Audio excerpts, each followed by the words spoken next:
कल तुम सारे न्यूज चैनल के हेडलाइंस में ताजा खबर बन जाओगे, इसलिए जल्द से जल्द सबूत लाओ। वेद ने हड़बड़ा कर कहा, सर बट इतनी जल्दी? कमिश्नर ने बीच में ही वेद की बात काटते हुए कहा, सॉरी वेद, ये मेरे कंट्रोल में नहीं है अब। ये कहकर उन्होंने कॉल डिस्कनेक्ट कर दिया। वेद ने फोन की स्क्रीन की तरफ देखा और सोचने लगा। अब वेद के पास सिर्फ कुछ घंटे थे और उसे अपनी इनोसेंस प्रूव करनी थी, क्योंकि अगर वो क्रिमिनल बनकर न्यूज में आ गया तो उसकी आइडेंटिटी रिवील होने का खतरा था। क्या वेद अपनी इनोसेंस प्रूव कर पाएगा या फिर अखबार की ताजा खबर बन जाएगा? वेद गार्डन में अकेला खड़ा था। कमिश्नर के शब्द उसके दिमाग में गूंज रहे थे। कल तक का टाइम है, सिर्फ कल तक। उसका दिल तेजी से धड़क रहा था। कैसे साबित करूं कि मैं इनोसेंट हूं? दादी के पास कुछ घंटे बचे हैं, कमिश्नर का अल्टीमेटम है और मिस्टीरियस मैन का खतरा सिर पर मंडरा रहा है। इन सब के बीच कहां से शुरुआत करूं? वेद ने अपने बाल खुजाए और बेचैनी से इधर उधर घूमने लगा। तभी उसे किसी के कदमों की आवाज सुनाई दी। वो मुड़ा तो देखा कि गुरु तेजस उसकी तरफ आ रहे थे। वेद ने गुस्से में दांत पीसते हुए कहा, आप आखिर आप आ ही गए। मैंने कितनी बार आपको कांटेक्ट करने की कोशिश की थी, आपका फोन स्विच ऑफ आ रहा था। कहां थे इतने दिनों से? तेजस ने गहरी सांस ली और बोले, वेद, कभी कभी सच जानने के लिए वहीं से शुरुआत करनी पड़ती है जहां से सब शुरू हुआ हो। वेद चिढ़कर बोला, मेरा पहेलियों में बात करने का मूड नहीं है। आप बस अब मुझे सच बताइए, क्या क्या छुपा रहे हैं आप और दादी मुझसे? तेजस मुस्कुराते हुए कुछ कहने ही वाले थे कि तभी उनकी नजर साइड में गई और अचानक तेजस का बिहेवियर चेंज हो गया। वेद, तुम भले ही कियारा के हस्बैंड हो, लेकिन मुझसे सवाल जवाब करने का तुम्हें कोई हक नहीं। मैं सिर्फ सावित्री से मिलने आया था। यह सुनकर वेद को बहुत हर्ट हुआ। तो तेजस सिर्फ सावित्री से मिलने आए थे और उसका क्या वो तेजस का कुछ नहीं लगता? तेजस तुरंत वहां से पलटकर चले गए। इस बार वेद ने उन्हें रोका भी नहीं। तभी यशवंत ने आकर वेद से कहा, तुम दोनों में क्या चल रहा है? यहां चुप चुप के क्यों मिल रहे हो? वेद ने यशवंत को देखा और उसने हकलाते हुए कहा, वो मैंने सोचा था कि इस आदमी से थोड़ी पूछताछ करूं। यशवंत ने घूरते हुए उसे देखा। पूछताछ करेगा? पहले अपनी असलियत तो बता। बड़ा आया हमारे मामले में दखल देने वाला। और सुन, अभी मां से मिलने शहर के बड़े बड़े लोग आने वाले हैं। उनके सामने आकर हमारी इंसल्ट मत करवाना, समझा? यह कहकर यशवंत वहां से निकल गया और वेद वहीं खड़ा रह गया।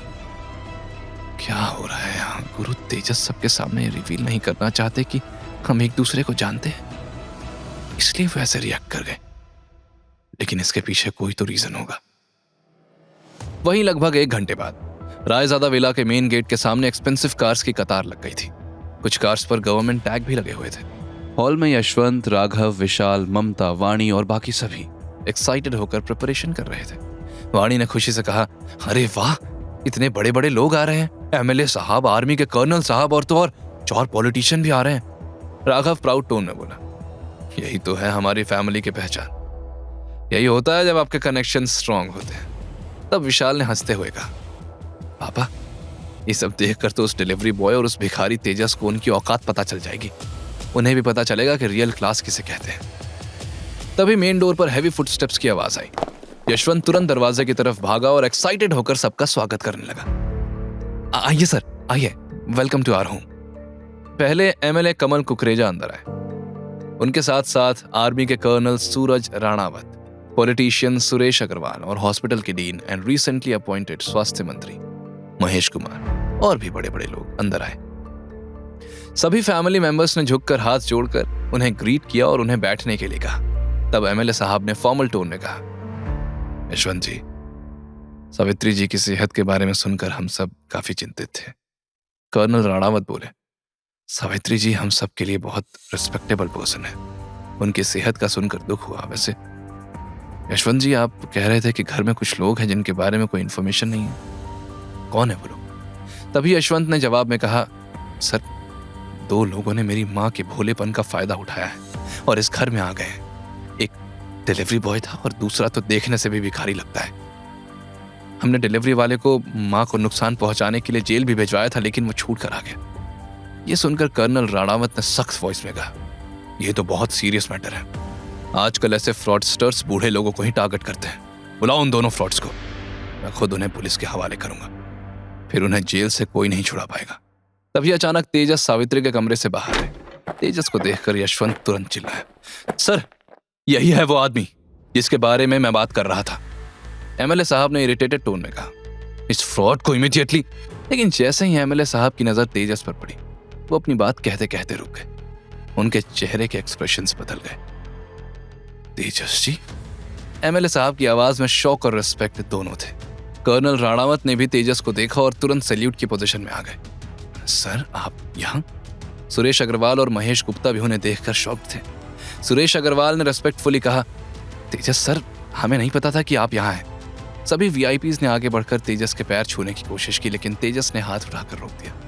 यशवंत, राघव, विशाल और बाकी सबके होश उड़ गए थे। यशवंत ने हकलाते हुए पूछा, सर आप इन्हें जानते हैं? एमएलए साहब ने जवाब दिया, जानते हैं? यशवंत जी, ये तेजस सर हैं, आप इन्हें नहीं पहचानते? कर्नल राणावत ने भी कहा, यह हमारे सबसे रिस्पेक्टेड टीम लीडर रह चुके हैं। तेजस सर स्पेशल ऑपरेशंस में थे, इनकी वजह से ही वॉर में हमारे कई मिशन सक्सेसफुल हुए थे। सुरेश अग्रवाल ने भी मुस्कुराते हुए कहा, और पॉलिटिकल सर्कल्स में भी इनका बहुत हाई इन्फ्लुएंस है। हमारे कई इंपॉर्टेंट डिसीजंस में इनकी एडवाइस ली जाती थी। इवन ये बहुत बड़े मेडिकल एक्सपर्ट भी हैं। अगर ये यहाँ है तो सावित्री जी की जान को कोई खतरा नहीं होगा। ये सब सुनकर सीढ़ियों के पास खड़ा वेद कंप्लीटली शॉक था। क्या मतलब मेरे गुरु का इतना हाई लेवल का कनेक्शन है? उन्होंने कभी इस बात का जिक्र क्यों नहीं किया? वहीं महेश गुप्ता ने रिस्पेक्टफुली कहा, तेजस साहब, अगर हमें पता होता कि आप यहाँ हैं तो हमने पहले ही आपसे कांटेक्ट कर लिया होता। आप इतने सालों से गायब रहे और अब। उसकी बात पूरी होने से पहले ही तेजस ने जवाब में कहा, अब मैंने वो सारे काम छोड़ दिए हैं। मैं एकांत का जीवन जीना ही पसंद करता हूँ। उनकी बात सुनकर यशवंत का चेहरा एम्बैरेसमेंट से लाल हो गया। राघव और विशाल भी शौक से मुंह खोलकर सब देख रहे थे। तभी कर्नल राणावत ने सख्ती से यशवंत से पूछा, आपने कहा था कि कोई और सस्पिशियस पर्सन है? यशवंत ने घबराते हुए कहा, सर हमें एक्चुअली इनकी आइडेंटिटी पता नहीं थी।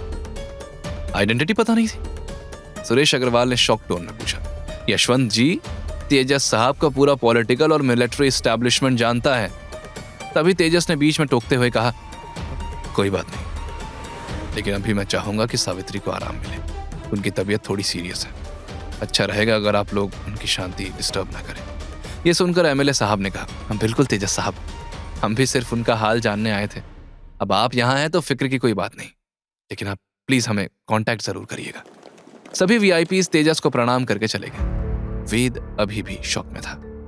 कम से कम एक बात तो क्लियर हो गई, गुरु तेजस कोई ऑर्डिनरी ट्रेनर नहीं है। लेकिन अब सवाल यह है कि वो मुझसे ये सब क्यों छुपा रहे थे?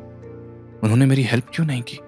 और अगर उनके इतने कनेक्शंस हैं तो क्या वो किसी बड़े प्लान का हिस्सा है, या फिर वो वाकई मुझे प्रोटेक्ट करने की कोशिश कर रहे थे? क्या तेजस की रियल आइडेंटिटी से वेद को अपनी प्रॉब्लम सॉल्व करने में मदद मिलेगी? यशवंत और उसकी फैमिली के एम्बैरेसमेंट का क्या इफेक्ट होगा? आगे की कहानी जानने के लिए देखें अगला एपिसोड सिर्फ पॉकेट एफएम के यूट्यूब चैनल पर, और के फॉर किंग के सारे एपिसोड्स को सुनने के लिए डिस्क्रिप्शन में दी लिंक से डाउनलोड करें पॉकेट एफएम ऐप।